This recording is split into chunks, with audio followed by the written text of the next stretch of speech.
Good evening all of you, सभी को good evening. चलिए और वेलकम आपके अपने यूट्यूब चैनल HR क्लासेस में। आप लोग जानते हैं कि बहुत दिन से हमारी क्लासेस आ नहीं रही थी, बट आप लोग का एग्जामिनेशन काफ़ी नज़दीक आ चुका है। इसके लिए हमने सोचा कि अगेन जो है क्लासेस को स्टार्ट करते हैं। ठीक है, आज का जो हम लोग टॉपिक लाए हैं वह काफ़ी इंपॉर्टेंट टॉपिक है, बिकॉज यहाँ से एक ना एक क्वेश्चन आपके बोर्ड एग्जामिनेशन के पेपर में जरूर देखने को मिलेंगे। ठीक है, आज का जो हम लोग टॉपिक लिए हैं वह है आपका, जिस टॉपिक का नाम है उस टॉपिक का नाम है इलेक्ट्रोमैग्नेटिक वेव्स। बेसिकली आप लोग जानते हैं कि यह जो आपका यूनिट है वह टोटल 3 मार्क्स का है। ठीक है, तो आज यहाँ से हम लोग जो भी आपके इंपॉर्टेंट क्वेश्चन बनेंगे, इसमें हम लोग फ्यूचर ईयर के क्वेश्चन को देखेंगे, जो आपके फ्यूचर ईयर में आने वाले हैं एकदम ब्रांडेड लेवल वाले क्वेश्चंस को। आप लोग जानते हैं कि हमारे क्वेश्चंस का लेवल क्या होता है, और साथ ही साथ हम लोग जो आपके प्रीवियस ईयर के क्वेश्चंस हैं इन सारे क्वेश्चनों को हम लोग डिस्कस करेंगे। आप लोग वीडियो को बिना स्किप किए हुए अंत तक जरूर देखिएगा। जो स्किप कीजिएगा वो बाद में पछताइएगा कि ये कंसेप्ट को हमने क्यों नहीं देखा, बिकॉज वही सब कंसेप्ट आपके एग्जामिनेशन में आएंगे। तो चलिए बिना लेट किए स्टार्ट करते हैं फ्रेंड्स। आज का जो पहला क्वेश्चन होने वाला है, और पहला क्वेश्चन से काफ़ी खतरनाक क्वेश्चन है। चलिए बताइए कि इलेक्ट्रोमैग्नेटिक वेव इज, यानी कि इलेक्ट्रोमैग्नेटिक वेव आपका क्या है। इलेक्ट्रोमैग्नेटिक वेव आपका ट्रांसवर्स वेव है, या लॉन्गिट्यूडिनल वेव है, या मैकेनिकल वेव है, या फिर इलास्टिक वेव है। तो आप लोग को बताना है कि इलेक्ट्रोमैग्नेटिक वेव क्या है। तो इलेक्ट्रोमैग्नेटिक वेव आपका एक ट्रांसवर्स वेव है। सो ऑप्शन ये विल बी राइट आंसर। देखिए ये जो आपका सीरीज है ना, ये आपका बूस्टर डोज का सीरीज है। बूस्टर डोज, इससे आप क्या कर सकते हैं कि एग्जाम में जो भी आपके क्वेश्चन आएंगे उन क्वेश्चनों से आप फाइट कर सकते हैं। सो आपका इलेक्ट्रोमैग्नेटिक वेव कैसा, इलेक्ट्रोमैग्नेटिक वेव जो है वह किस प्रकार का वेव है, वह ट्रांसवर्स वेव है। देखिए चलिए, ट्रांसवर्स वेव किसको बोलेंगे, जिसे ट्रेवल करने के लिए मीडियम की ज़रूरत नहीं हो, उसको बोलते हैं इलेक्ट्रोमैग्नेटिक वेव। मतलब जो इलेक्ट्रोमैग्नेटिक वेव होता है इसका जो स्पीड होता है बाबू, क्या स्पीड होता है आपका वैक्यूम में 3 × 10⁸ मीटर पर सेकेंड। यानी हम लोग कह सकते हैं कि जो आपका इलेक्ट्रोमैग्नेटिक वेव है वह स्पीड ऑफ लाइट, ये किसके बराबर होता है, स्पीड ऑफ लाइट के बराबर होता है ना, कि वह स्पीड ऑफ लाइट के स्पीड से मूव करता है। यानी इलेक्ट्रोमैग्नेटिक वेव जो है वह स्पीड ऑफ लाइट से आपका जो है वह ट्रेवल करता है। चलिए अब देखते हैं दूसरा, कि जो आपका what is the speed of an electromagnetic wave, यानी कि इलेक्ट्रोमैग्नेटिक वेव का स्पीड क्या है। सुनील सर के पास फोन कर। तो जो आपका इलेक्ट्रोमैग्नेटिक वेव का स्पीड होता है वह होता है 3 × 10⁸ मीटर पर सेकेंड। सो 3 × 10⁸ मीटर पर second. So option D will be right answer, 3 × 10⁸ metre पर सेकेंड।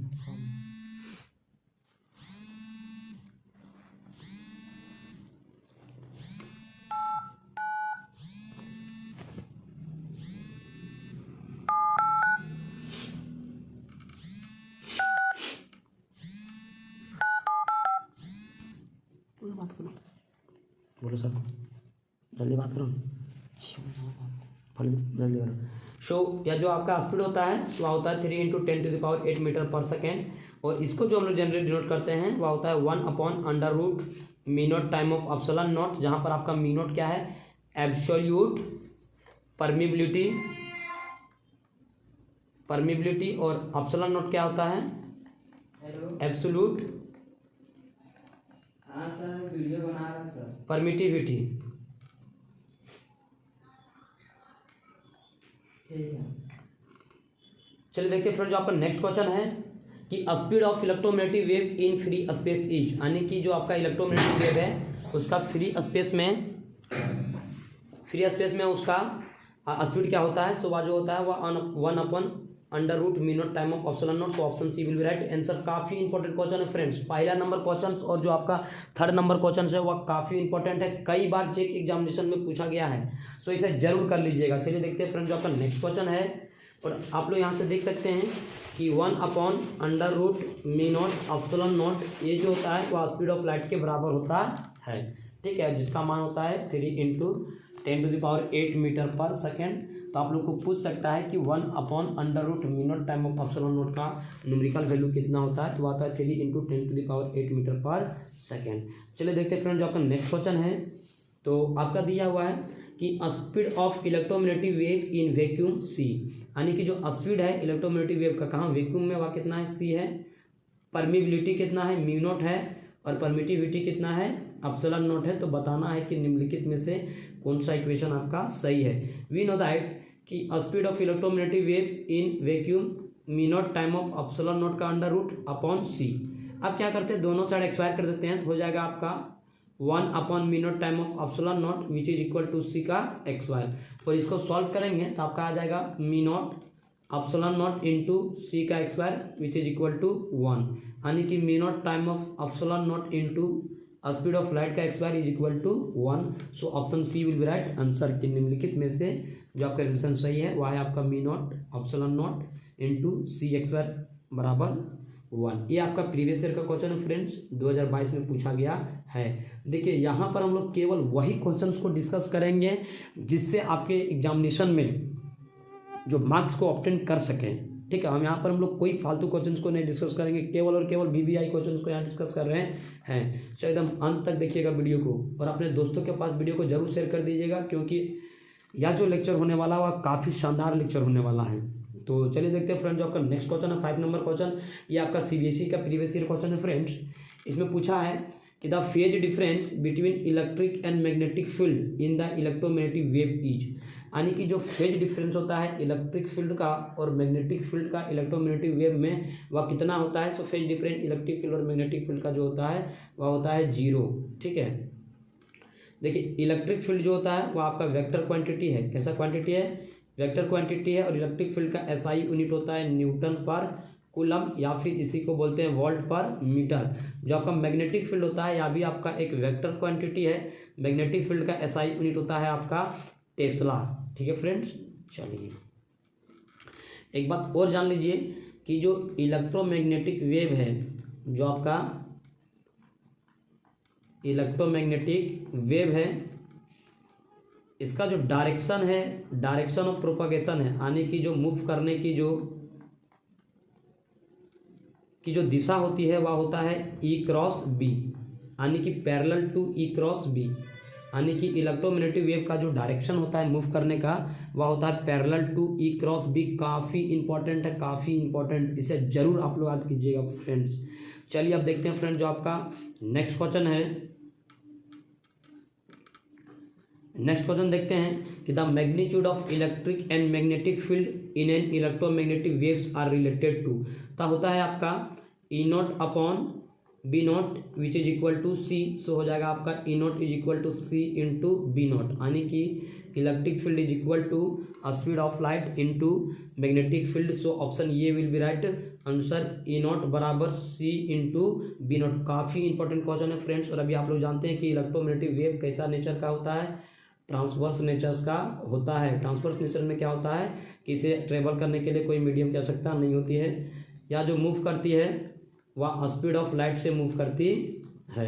ठीक है, चलिए देखते हैं फ्रेंड, जो आपका नेक्स्ट क्वेश्चन है, नेक्स्ट क्वेश्चन आपका 7 नंबर क्वेश्चन है। काफ़ी इंपॉर्टेंट क्वेश्चन है फ्रेंड्स। यह क्वेश्चन आपका ऑप्टिक्स में भी देखने को मिलेगा, और यह आपका प्रीवियस ईयर का भी क्वेश्चन है फ्रेंड्स। सो चलिए देखते हैं, जो आपका नेक्स्ट क्वेश्चन है कि electromagnetic waves are transverse in nature is evidented by, यानी कि जो आपका इलेक्ट्रोमैग्नेटिक वेव है कैसा नेचर का है, ट्रांसवर्स नेचर का है। या प्रमाण कहाँ से मिलता है, तो यह जो प्रमाण आपका मिलता है वह पोलराइजेशन से मिलता है। तो ऑप्शन ये will be right answer, polarisation. चलिए देखते हैं फ्रेंड्स, जो आपका नेक्स्ट क्वेश्चन है 8 नंबर कि which of the following are not electromagnetic waves, यानी कि निम्नलिखित में से कौन सा आपका इलेक्ट्रोमैग्नेटिक वेव्स नहीं है। तो आपका बीटा रे जो होगा आपका इलेक्ट्रोमैग्नेटिक वेव्स नहीं है। चलिए अब देखते हैं फ्रेंड, जो आपका नेक्स्ट क्वेश्चन है, नेक्स्ट क्वेश्चन काफी इंपॉर्टेंट क्वेश्चन है फ्रेंड, प्रीवियस ईयर का क्वेश्चन है, जेक का प्रीवियस ईयर क्वेश्चन है, कम से कम 5 बार पूछा गया फ्रेंड्स, तो इसे जरूर कीजिएगा। सो 9 नंबर क्वेश्चन है कि direction of propagation of electromagnetic wave is, यानी कि इलेक्ट्रोमैग्नेटिक वेव का जो डायरेक्शन है प्रोपगेशन करने के लिए वह होता है parallel to E cross B. So option D will be right answer, parallel to E cross B, parallel to E cross B. So option D will be right answer. काफी important है friends, previous year का question है, जितना बार आप इसे कीजिएगा उतना ही आप लोग के लिए फायदा होगा। यहाँ से आपके एग्जामिनेशन में 3 क्वेश्चन जरूर नजर आएंगे। इलेक्ट्रोमैग्नेटिक वेव्स में जो भी हम क्वेश्चन अप्रोक्सीमेटली 20 करवा रहे हैं, यहाँ से 3 क्वेश्चन आपके एग्जाम में जरूर नजर आएंगे। चलिए देखते हैं फ्रेंड्स, आपका नेक्स्ट क्वेश्चन है 10 नंबर क्वेश्चन जो आपका है कि electromagnetic waves are produced due to, यानी कि इलेक्ट्रोमैग्नेटिक वेव को हम लोग कहाँ से उत्पन्न कर सकते हैं या फिर कहाँ से उत्पन्न होता है। तो इलेक्ट्रोमैग्नेटिक, जब आपका कोई एक एक्सलरेटिंग चार्ज पार्टिकल होता है, जो आपका एक्सलेटेड चार्ज पार्टिकल होता है, वह आपका इलेक्ट्रोमैग्नेटिक वेव को जनरेट करता है। देखिए एक्सलेटेड चार्ज पार्टिकल आपका इलेक्ट्रिक फील्ड, मैग्नेटिक फील्ड और साथ ही साथ इलेक्ट्रोमैग्नेटिक वेव्स को भी जनरेट करता है। चलिए ठीक है फ्रेंड्स, चलिए देखते हैं नेक्स्ट क्वेश्चन फ्रेंड्स। चलिए जो नेक्स्ट क्वेश्चन है फ्रेंड्स, ये भी एकदम काफ़ी इंपॉर्टेंट क्वेश्चन है फ्रेंड्स। सीबीएसई का प्रीवियस ईयर क्वेश्चन है। 11 और 12 नंबर जो क्वेश्चन है वो सीबीएसई का प्रीवियस ईयर क्वेश्चन है फ्रेंड्स। सो 11 नंबर को देखिए कि what is the common among different type of electromagnetic radiations, यानी कि इलेक्ट्रोमैग्नेटिक रेडिएशंस में आपका निम्नलिखित में से क्या कॉमन होता है। तो एक बात जान लीजिए, जितने भी इलेक्ट्रोमैग्नेटिक वेव हैं, आप लोग जानते हैं कि इलेक्ट्रोमैग्नेटिक वेव का नेचर क्या है बाबू, ट्रांसवर्स नेचर है, आप लोग को पता ही होगा।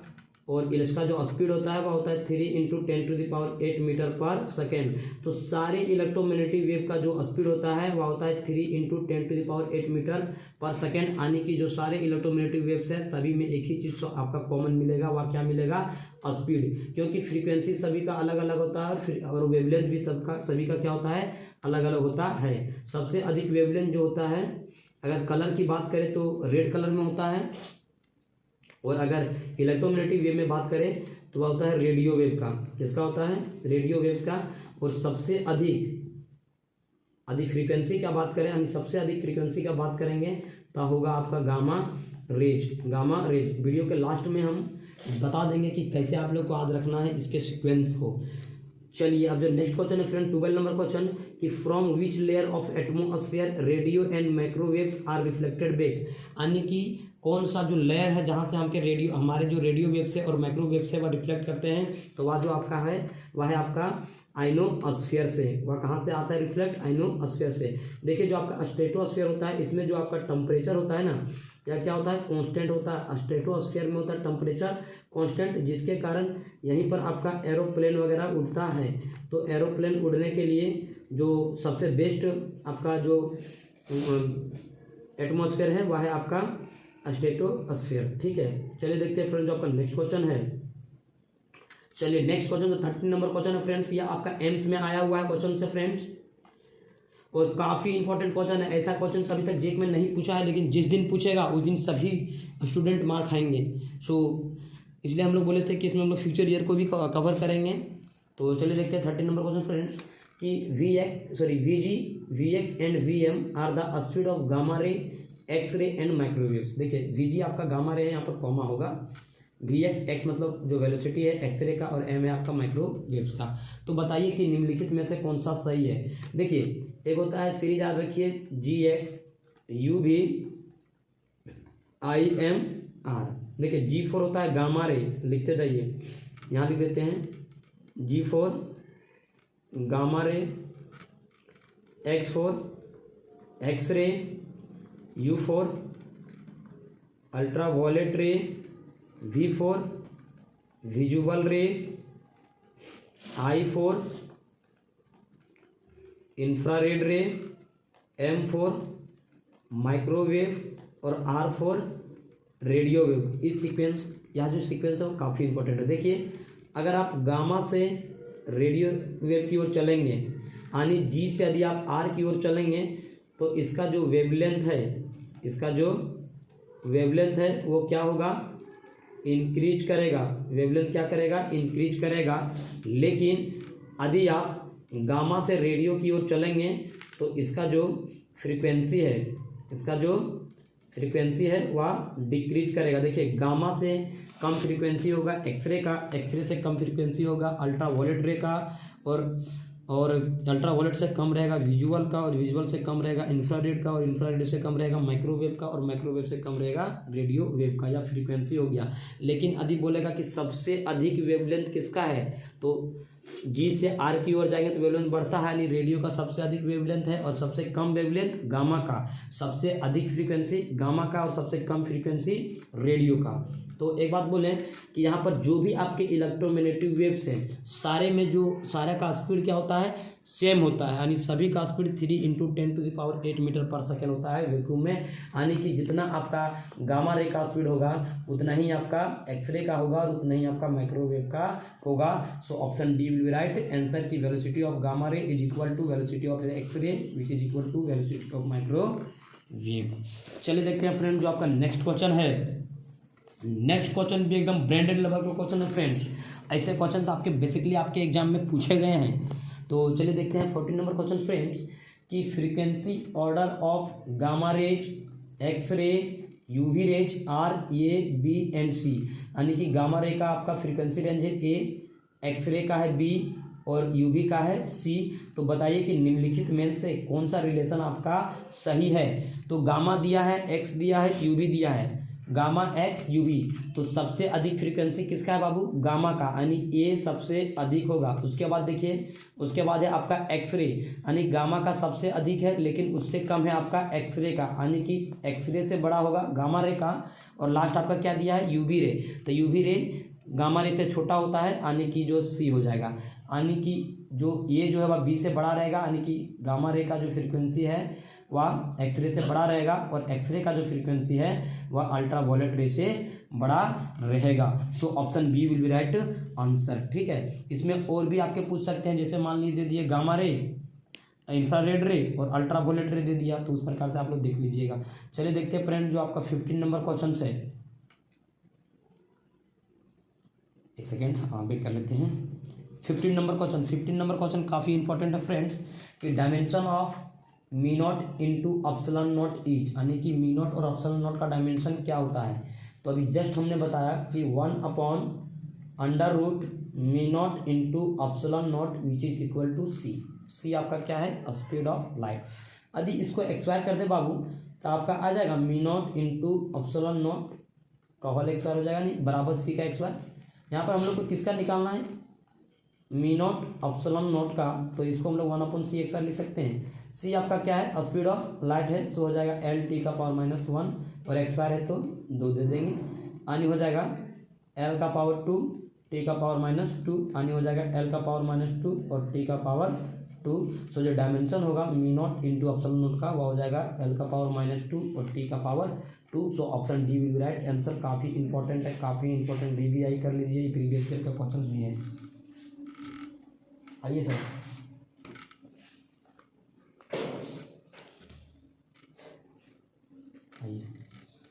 चलिए एक नेक्स्ट क्वेश्चन को देख लेते हैं कि arrange the following in the ascending order of frequency. कि जो आपका निम्नलिखित में से वेव दिया गया है इसका जो फ्रीक्वेंसी है वह असेंडिंग ऑर्डर में यानी बढ़ते ऑर्डर में सजाइए। उसमें आप देख लीजिए, एक है माइक्रोवेव, एक है एक्सरे, एक है आपका अल्ट्रावायलेट रेज और एक आपका रेडियो वेव। तो चलिए सबसे पहले देखते हैं, होता है GX UV-IMR। एक सेकेंड, यहाँ पर भी होगा GX UV-IMR। अब देखिए यहाँ पर इस सीक्वेंस को आप देख सकते हैं, कहाँ था, देखिए GX UV-IMR, इस सीक्वेंस को जरूर याद रखिएगा। तो G4 होता है गामा, गामा हो गया, X for X ray, U for ultraviolet, V for visual, I for infrared, M for microwaves और R फॉर रेडियो वेव्स। देखिए सबसे अधिक जो होता है यानी कि जो सबसे अधिक यानी कि सबसे ज़्यादा जो होता है वह होता है आपका गामा का, यानी गामा से आप रेडियो की ओर आएंगे तो जो आपका फ्रीक्वेंसी है, जो आपका फ्रीक्वेंसी है वह क्या होने लगेगा, डिक्रीज होने लगेगा।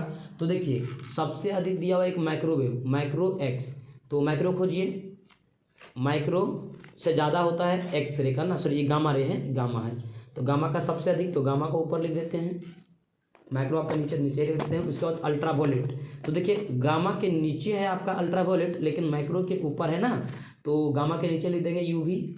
उसके बाद आपका क्या हो गया, रेडियो वेव, तो रेडियो माइक्रो के नीचे है तो आर लिख देंगे, यानी कि गामा रे के पास सबसे ज़्यादा है, उसके बाद अल्ट्रावायलेट के पास, उसके बाद आपका माइक्रोवेव के पास, और उसके बाद रेडियो वेव के पास। तो देख सकते हैं रेडियो वेव से ज़्यादा होता है माइक्रोवेव का, रेडियो से ज़्यादा माइक्रो, माइक्रो से ज़्यादा अल्ट्रावायलेट, तो माइक्रो से ज़्यादा अल्ट्रावायलेट और अल्ट्रावायलेट से ज़्यादा gamma ray, so gamma ray होगा। सो ऑप्शन ये विल बी राइट आंसर। काफ़ी इंपॉर्टेंट क्वेश्चन है, ऐसे आपके कंसेप्चुअल क्वेश्चन है, जब आपके एग्जामिनेशन लेवल थोड़ा सा अच्छा होगा तब पूछेगा। चलिए देखते हैं फ्रेंड, जो आपका नेक्स्ट क्वेश्चन है 17 नंबर क्वेश्चन, वह भी काफ़ी इंपॉर्टेंट है, आप यहीं से बता सकते हैं कि which of the following has a smallest wavelength, कि निम्नलिखित में से किसके पास सबसे कम वेवलेंथ है। तो क्या बोले थे, अगर गामा से रेडियो की ओर आएंगे, गामा से रेडियो की ओर आएंगे तो जो आपका वेवलेंथ होता है वह बढ़ता है, यानी कि सबसे कम गामा का, उससे ज़्यादा एक्सरे का, उससे ज़्यादा यूवी का, उससे ज़्यादा विजुअल का, उससे ज़्यादा इंफ्रारेड का, उससे ज़्यादा माइक्रो का, और सबसे ज़्यादा रेडियो का, यानी कि सबसे अधिक जो है वह तो होता है रेडियो वेव का, लेकिन यहाँ पूछा है सबसे कम, तो सबसे कम किसका है, गामा का। सो सबसे कम वेवलेंथ होता है गामा रे का। So option C will be right answer, gamma raise.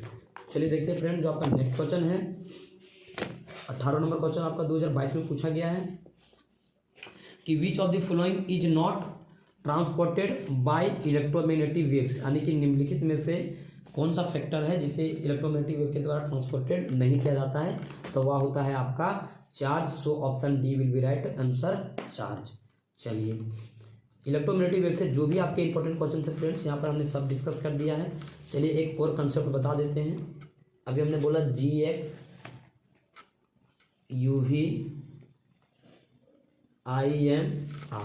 देखिए यदि आप G से R की ओर जाएंगे, G से R की ओर जाएंगे तो वेवलेंथ क्या होगा, वेवलेंथ बढ़ेगा, यानी आप यहाँ से देखेंगे तो सबसे कम किसका हो जाएगा, यानी कि स्मॉलेस्ट वेवलेंथ जो हो जाएगा, वेवलेंथ की बात करते हैं तब हो जाएगा गामा रे का। किसका हो जाएगा, गामा रे का। लेकिन यदि सबसे अधिक का बात करें, यानी लॉन्गेस्ट स्मॉलेस्ट हो जाएगा गामा रे का, और सबसे अधिक वेवलेंथ का बात करेंगे किसका हो जाएगा, रेडियो वेव्स का।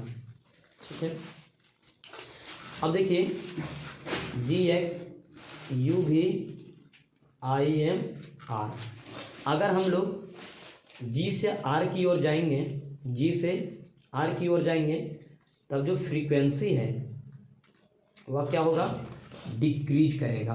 फ्रीक्वेंसी क्या करेगा, डिक्रीज करेगा, यानी कि गामा से कम होगा एक्सरे का, एक्सरे से कम होगा अल्ट्रावायलेट का, और अल्ट्रावायलेट से कम होगा विजुअल का, और विजुअल से कम होगा इंफ्रारेड का, और इंफ्रारेड से कम होगा माइक्रोवेव का, और सबसे कम होगा आपका रेडियो वेव का।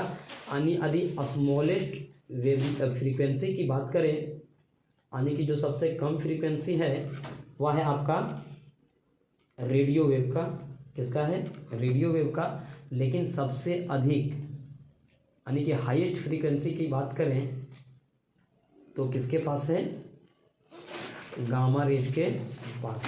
ठीक है, तो इस सीरीज को आप जरूर याद रखिएगा, यहाँ से आपके बोर्ड में एक ना एक क्वेश्चन जरूर छपेंगे। एक बात और जान लीजिए कि किसी भी सॉलिड का यदि इनर स्ट्रक्चर पढ़ना है, यानी कि आंतरिक स्ट्रक्चर पढ़ना है किसी भी सॉलिड का, तो उसके लिए हम लोग एक्सरेज का उपयोग करते हैं। कौन सा रेज का, एक्सरेज का। ठीक है फ्रेंड्स, सो इलेक्ट्रोमैग्नेटिक वेव से जितने भी आपके इंपॉर्टेंट क्वेश्चंस थे, सारे क्वेश्चंस को हमने यहाँ पर कवर करवा दिया है, और आशा करते हैं कि यहाँ से आपके जो भी क्वेश्चंस बोर्ड एग्जाम में आएंगे वो सब यहीं से रहेंगे। सो यदि सेशन पसंद आए तो आप लोग वीडियो को लाइक कर दें, चैनल को सब्सक्राइब करना ना भूलें, और अपने दोस्तों के पास ज़रूर से ज़रूर शेयर कर दें। So thank you for watching, मिलते हैं नेक्स्ट वीडियो में। और नेक्स्ट जो वीडियो आपका होगा वो आपके ऑप्टिक्स से होगा, और उसमें इंपॉर्टेंट क्वेश्चन जो भी आपके ऑप्टिक्स से होंगे, previous year question, future year के क्वेश्चन सब डिस्कस करेंगे। So thank you for watching, मिलते हैं नेक्स्ट वीडियो में। जय हिंद, जय भारत।